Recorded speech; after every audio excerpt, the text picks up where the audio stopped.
emphasize that, man. You know, a lot of people sit there, you know, we got a lot of struggling brothers and sisters out here. You know what I'm saying? Nevertheless, you know, like you knowing there's a higher power and knowing that there's certain things written out. My question for you would be, what is it that he has written out for you? That's where I'm at. What's my will? Under God's will. What My will? What's my will? What, like you saying, what am I here for? What my role? And I'm a soldier God's eyes, and what's my role? Let me grab this for you right quick.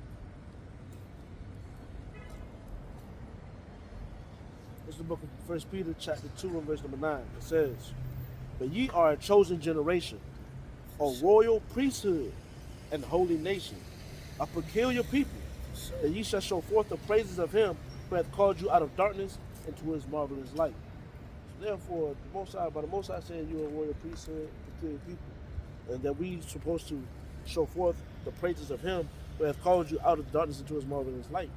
That means we got to sit there and show the rest of the world how important our Heavenly Father is by sitting there doing what he told us to do. Correct? For sure. So what is that the Most High God commanded us to do? Teach the other nations for real. Well, Or show them how to move using God's will. so let me ask you this right quick then. Are you able to teach another nation if your people are out of order? Not really. I can't. Just like telling somebody about themselves when you ain't straightening yourself. Right. So when you say that we need to be sit there do what we need to do first as a people. Yeah, first. Give me the book of Zephaniah chapter 2 and verse number 1, Brother Bashar. The book of Zephaniah, chapter 2, verse 1. Bring it out. Gather yourselves together. Do what? Gather yourselves together. Read on. Yea, gather together, O nation not desired. See that? The Most High God told us to gather ourselves together. O nation not desire, because nobody else not when our rulership goes back at the top, nobody gonna want us to sit there and rule over them. You know what I'm saying? That's why it says, "O nation not desired." They don't want no nigga over them, no Negroes over them, as they call us. Which we're Israelites. You know, did you know that you were an Israelite? For sure. You know, so where you find that at? Well, when I read, he telling me all the curses that he put, I fit all of that. My peoples, my ancestors, everywhere I came from, fit all of that. So it only makes sense. I'm a peculiar person for real. Right. I do everything different. Right. You know what I'm saying? Mm-hmm. And I get hated on for it. So there's a reason about that. And Right. I do it right. That's But right. they still hate on that. So I already know that that's part of what we might think injustice, but that's just God's will showing you how he gonna overcome you through all the adversity, all the mishaps. Deuteronomy 10 and 12.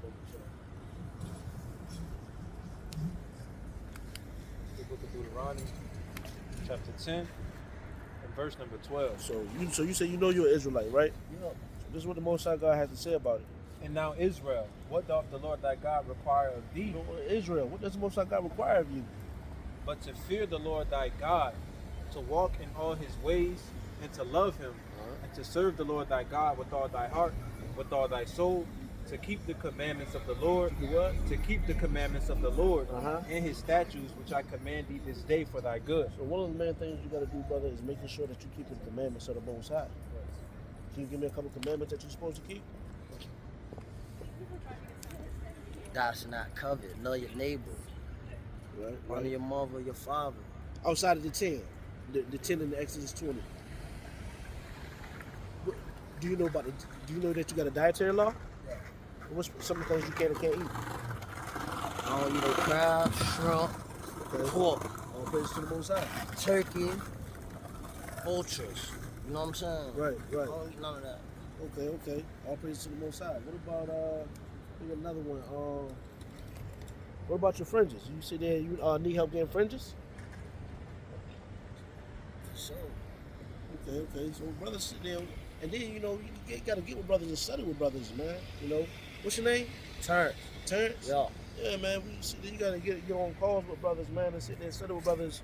Give me the book of Ezekiel, chapter 3, verse 17. Because you already sit there and said that you got to teach, right? You understand that? Yeah. All right, I just want to. I'm I'm about to come, bro. let the confirmation of the Most High sit there speak on it.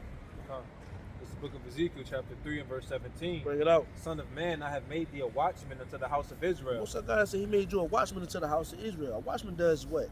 You sit there at the top of your tower. You got your binoculars and you got your shofar and you got your sword, and you watching. You constantly watching for anything that's coming your way. If a storm is coming, which is headed our way, sitting there, armies are coming. You got to sit there and let the people know, right? That's what a watchman does. You're always on guard. You're always on your P's and Q's. You can't be sleeping on that job, because if you sleep on that job, you can cost everybody else and you can cost the rest of your community their life and your life as well. Therefore, hear the word at my mouth and give them warning from me. When I say unto the wicked, thou shalt surely die, and thou givest him not warning, nor speakest to warn the wicked from his wicked way, to save his life, the same wicked man shall die in his iniquity, but his blood will I require at thine hand. Read on. Yet if thou warn the wicked, and he turn not from his wickedness, nor from his wicked way, he shall die in his iniquity, but thou hast delivered thy soul. See that? So in simplest terms, the Most High God said, listen, by you being a watchman, when you seeing your people out here sinning and doing things they have no business doing, you got to warn them. Because if you don't warn them, they still going to die in their sin. But because you knew better, their blood is going to be on your hands. But if you warn them, if you do warn them, and they still listen, they're going to die, but your hands are washed clean. Because correcting your people is love. That's what real love is. I may sit and say I love my grandmother, and she may say she ain't nothing all day, and I try to go get her a pork chop sandwich. Is that right? Is that love? Yeah, nah. See that? Same way. In the book of Leviticus, chapter 19, verse I'm about to 17. get low though, bro. I just want to Let me get peace this up last with one for y'all. you right quick now. Let me get this last one for you, all right? Yeah. It's the book of Leviticus, chapter 19, verse number 17. It's the love of the Most High right here. Thou shalt not hate thy brother in thine heart. Uh-huh. Thou shalt in any wise rebuke thy neighbor and not suffer sin upon him. So rebuke is to correct your neighbor, to tell them that they're doing wrong, you know. Thou shalt not avenge nor bear any grudge against the children of thy people. That's plain. But thou shalt love thy neighbor as thyself. I am the Lord. See that? And that's plain. You love your brothers and your sisters as yourself. I love y'all, brother. All right, brother. Big up to the Most High, man. All right, church. Shalom. Shalom, brother. You got a flyer? Yeah, give me a fly. But y'all boys keep holding it down for us. All right, brother. Lord willing, I see you out here again, man. Lord willing. All right, now.